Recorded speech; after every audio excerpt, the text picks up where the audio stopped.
ମୟୂରଭଞ୍ଜ ଜିଲ୍ଲାର ଜାମଦା ତହସିଲଦାର ମଧୁସ୍ମିତା ସିଂଙ୍କୁ ରାତି ଅଧିଆ ନିଲମ୍ବିତ କରିଛନ୍ତି ରାଜ୍ୟ ସରକାର।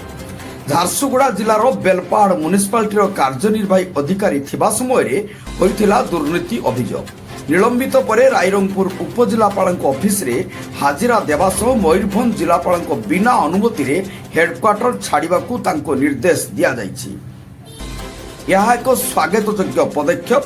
ମୋହନ ସରକାରଙ୍କର ସବୁଠାରୁ ବଡ଼ ପ୍ରଶ୍ନବାଚୀ ପ୍ରତ୍ୟେକ ଜିଲ୍ଲାର ମୁଖ୍ୟ କାର୍ଯ୍ୟାଳୟର ଯଥା କୃଷି ବିଭାଗ, ଉଦ୍ୟାନ ବିଭାଗ, ଜିଲ୍ଲା ମୁଖ୍ୟ ଚିକିତ୍ସାଳୟ, ଜିଲ୍ଲା ଶିକ୍ଷା ଅଧିକାରୀ ଅଫିସ ତଥା ଏହିପରି ବ୍ଲକ ତହସିଲ ପରି ଅନ୍ୟାନ୍ୟ କିଛି ଅଫିସମାନଙ୍କର ଦୀର୍ଘଦିନ ଧରି କାର୍ଯ୍ୟରତ କିଛି କିରାନୀ ଓ ସେକ୍ସନ ଅଫିସରମାନଙ୍କ ଯଥାଶୀଘ୍ର ବଦଳି ପାଇଁ ଦାବି ହେଉଛି।